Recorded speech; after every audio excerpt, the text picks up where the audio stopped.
Bismillahirrahmanirrahim. Assalamualaikum students. I hope you all would be fine. Today I am going to teach you geography for grade 7. Kindly open the book students. Students, last lecture में हमने अपना जो था complete कर लिया था chapter and I hope कि आपने इसके नोट्स ले लिए होंगे, अपना काम कंप्लीट कर लिया होगा. In today's lecture we are going to start a new topic that is atmospheric temperature. ठीक है, सो इसके अंदर हम सबसे पहले पढ़ेंगे. सबसे पहले स्टूडेंट्स आ जाती है बात एटमॉस्फेरिक टेम्परेचर की. सबसे पहले एटमॉस्फेरिक टेम्परेचर के बारे में पढ़ते हैं. हमें पता है सन जो है वो बिगेस्ट सोर्स है हीट और लाइट का. सन रेज जो होते हैं उनके अंदर हीट होती है और वो जो हीट है लाइट से अर्थ की तरफ, लाइट टू अर्थ आती है. ठीक है स्टूडेंट्स, फिर लाइट जो अर्थ पे है वो उसको हीट चाहिए सर्वाइवल के लिए. जब ये रेज जो है वो पास होती हैं एटमॉस्फेयर से, अबाउट हाफ जो होती हैं वो रिफ्लेक्ट हो जाती हैं और जो हाफ होती हैं वो अर्थ पे आ जाती है. ये जो रेज होती है स्ट्राइक करती हैं अर्थ को, उसमें से कुछ रिफ्लेक्ट बैक कर जाती है, कुछ एब्जॉर्ब कर लेते हैं अर्थ. तो जो अर्थ है वो हॉट हो जाती है. इस हॉटनेस की जो हॉटनेस होती है अर्थ के अंदर ये ट्रांसफर करती है हीट को एटमॉस्फेयर में और एयर जो होती है आपकी हॉट हो जाती है. जो स्फेरिकल शेप होती है अर्थ की स्टूडेंट्स, कुछ प्लेसेस ऑफ सन पे जो सन रेज है उसकी अर्थ पे वो वर्टिकली आती है और कुछ जो होती है कर्व मैनर में. जो कर्व रेज होती हैं वो कवर करती हैं ज़्यादा डिस्टेंस एटमॉस्फेयर में, जो मतलब अर्थ पे पहुंचने के लिए ज़्यादा डिस्टेंस चाहिए होता है उसको, और जो मोस्ट ऑफ द हीट है वो अब्जॉर्ब हो जाती है एयर में और जो कम हीट है वो अर्थ पे आती है. ऑन द अदर हैंड जो वर्टिकल रेज होती हैं वो कवर करती हैं लेस डिस्टेंस को, देयरफॉर जो हीट है वो अब्जॉर्ब हो जाती है एयर में और मोर हीट जो होती है वो अर्थ पे आती है. उसके अलावा जो कर्व रेज होती है वो स्प्रेड हो जाती है अर्थ के ऊपर. सो जिनकी इंटेंसिटी है वो डिक्रीज हो जाती है, उनकी इंटेंसिटी उनकी शिद्दत डिक्रीज हो जाती है. वर्टिकल रेज जो होती है वो स्प्रेड होती हैं स्मॉल पोर्शन ऑफ अर्थ में, देयरफॉर इनकी जो इंटेंसिटी है वो हाई है. इन दो रीजन्स की वजह से टेम्परेचर जो इंक्रीज नहीं करता कर्व रेज का, लेकिन इंक्रीज करता है ड्यू टू वर्टिकल रेज, मतलब वर्टिकल रेज के साथ. सो ये इंपॉर्टेंट बात है. इसी तरीके से इक्वेटोरियल रीजन जो हॉट है क्योंकि उसमें वर्टिकल रेज होती है और पोलर एरियाज जो होते हैं कोल्ड है ड्यू टू कर्व रेज, मतलब कर्व रेज जो कोल्डनेस की रीजन है. स्केल और इंस्ट्रूमेंट जो यूज करते हैं मेजर कर सके टेम्परेचर को, जो डिग्री ऑफ हॉटनेस और कोल्डनेस होती है पर्टिकुलर प्लेस की उसको कहते हैं टेम्परेचर. क्लाइमेटिक स्टडीज में जो मीनिंग है टेम्परेचर का वो क्या है कि टेम्परेचर ऑफ एयर, टेम्परेचर जो इंक्रीज करते हैं एक इंस्ट्रूमेंट जिसको हम थर्मोमीटर कहते हैं. थर्मोमीटर जो होता है वो नैरो ग्लास ट्यूब का बना होता है जिसमें amount of mercury, specific amount of mercury fill की जाती है. ट्यूब से जो एयर है वो रिमूव की जाती है ताकि इफेक्ट्स ऑफ एयर प्रेशर खत्म किए जा सकें. इस ट्यूब को फिर डिवाइड करते हैं डिफरेंट ग्रेड्स में. मैटर एक्सपैंड करता है हीटिंग पे और कॉन्ट्रैक्ट करता है कूलिंग पे. फिर स्टूडेंट्स अकॉर्डिंग टू इस प्रिंसिपल के मुताबिक जो मर्करी और अल्कोहल प्रेजेंट होता है थर्मोमीटर में एक्सपैंड करता है और कॉन्ट्रैक्ट करता है और इंडिकेट करता है रीडिंग्स ऑफ हीट. दो स्केल्स जो है यूज होते हैं ताकि मेजर कर सकें डिग्रीज को.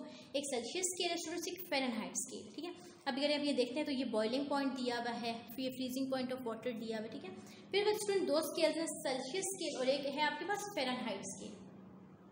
अब सबसे पहले जो थर्मोमीटर होता है उसके तीन मेन लेवल्स होते हैं. बॉइलिंग पॉइंट होता है, वो ऐसा टेम्परेचर होता है जिसपे जो वाटर होता है वो बॉइलिंग स्टार्ट कर देता है. फ्रीजिंग पॉइंट ऐसा टेम्परेचर होता है जिसपे वाटर टर्न हो जाता है आइस में.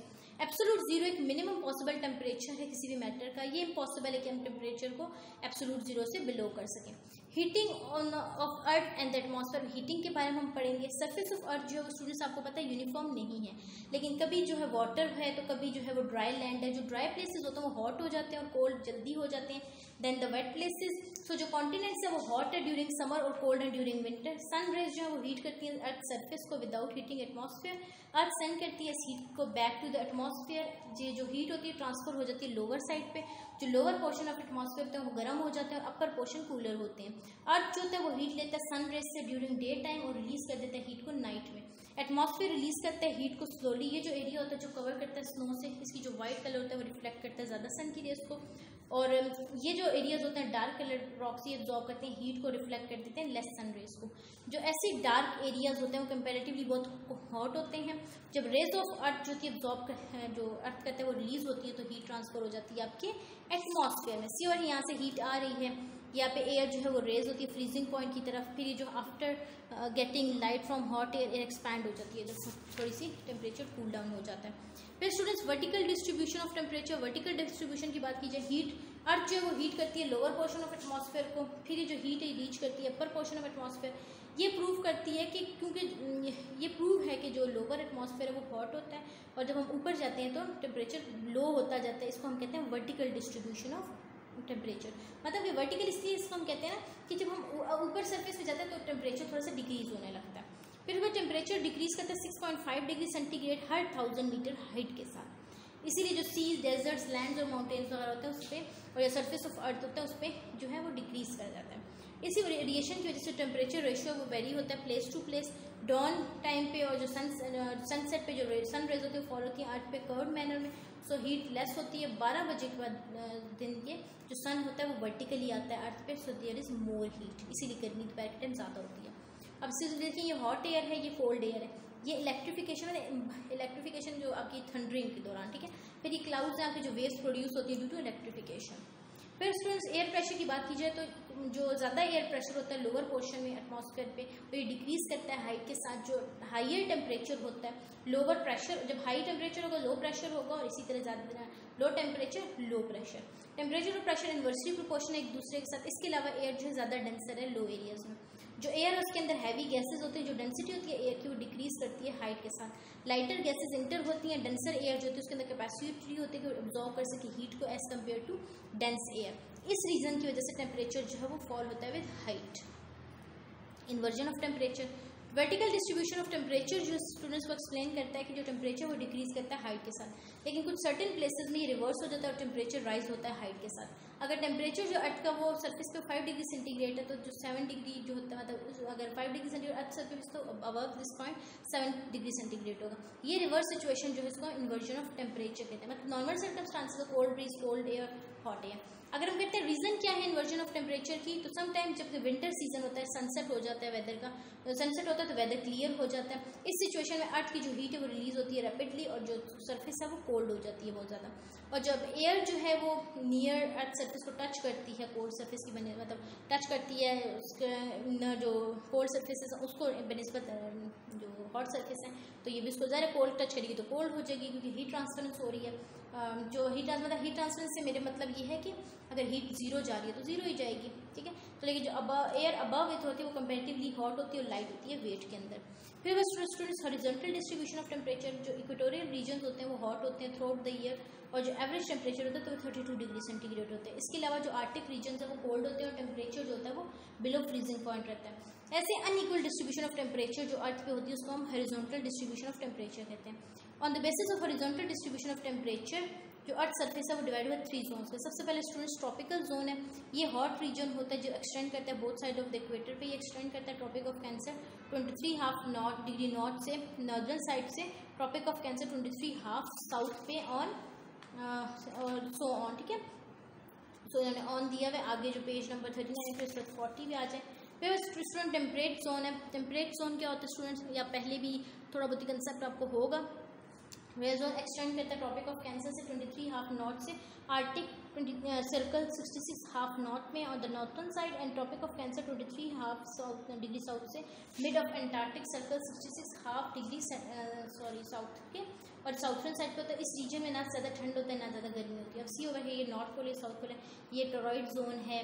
फिर ये tropic of capricorn south separate zone है, एंटार्क्टिक सर्कल, फिर इक्वेटर, फिर ट्रॉपिकल है, फिर ट्रॉपिक ऑफ कैंसर है, आर्टिक सर्कल है, नॉर्थ टेम्परेचर जोन है। अब सी ओवर है 66.5 साउथ 23। अब देखिए 66 की बात आ गई, तो ये टेम्परेट, ठीक है, 23.0 फिर 23.5 फिर 66, तो इस तरह चलता है, ठीक है। फिर टॉरिड जोन है बच्चे स्टूडेंट्स, तो इन नॉर्दर्न एमस्फेयर में जो फ्रिजिड जोन होती है वो एक्सटेंड करती है आर्टिक रीजन 66.5 नॉर्थ से नॉर्थ पोल 90 डिग्री नॉर्थ में, और साउथर्न हेमिस्फीयर में ये एक्सटेंड करती है एंटार्क्टिक सर्कल 66.5 डिग्री साउथ में और south pole of 90 degree north में। ये रीजन बहुत कोल्ड होता है। अब फैक्टर्स क्या हैं स्टूडेंट्स के वो जो इन्फ्लुएंस करते हैं हॉरिजॉन्टल डिस्ट्रीब्यूशन ऑफ टेम्परेचर को। सबसे पहले वाटर और ड्राइनेस, जो परसेंटेज ऑफ वाटर और ड्राइनेस है, जो मतलब वाटर सरफेस है आपकी 71 है और ड्राइनेस जो आपकी 29% है। तो जो ड्राई प्लेसेस हैं कॉन्टिनेंट्स है वो जल्दी हीट अप हो जाते हैं, सनसेट के बाद ये कूल होते हैं with in short span of time.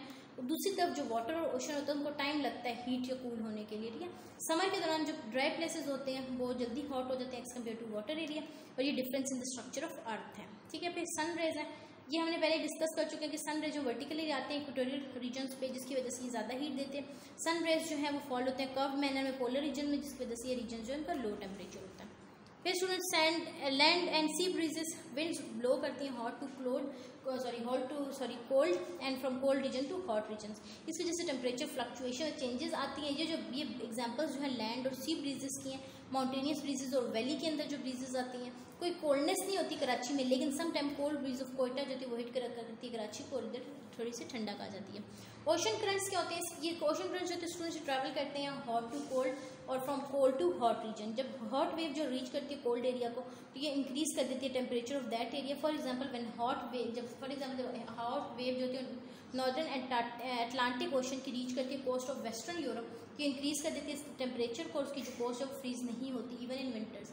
Similarly cold currents जो होते हैं वो रिड्यूस कर देते हैं temperature of hot region. For example canary currents जो है वो मूव करते हैं along the western coast of आपकी अफ्रीका में और रिड्यूस कर देते हैं उसके टेम्परेचर को। फिर clouds and students, clouds reflect करते हैं most of the sun rays को, अलाउ करते हैं फ्यू सन रेज को वो अर्थ पे आ सके। ये रिड्यूस कर देते हैं टेम्परेचर ऑफ अर्थ, इसीलिए जो क्लाउडी एरियाज होते हैं उनके लो टेम्परेचर होता है। फिर क्लाउडी रीजन्स जो it's coastal regions. Coastal regions क्या होते हैं, ये हॉट नहीं होते हैं इवन अगर ये इक्वेटर के नियर हो। क्यों? क्योंकि सी ब्रीज है। जब कराची के अंदर मॉडरेट टेम्परेचर मतलब नॉर्मल टेम्परेचर होता है सारा साल, जबकि जो टेम्परेचर लाहौर होता है इंक्रीज करता है समर में, डिक्रीज करता है विंटर में, तभी वहाँ से कोस्टल रीजन की वजह से वहाँ पे टेम्परेचर मॉडरेट अच्छा रहता है। ठीक है।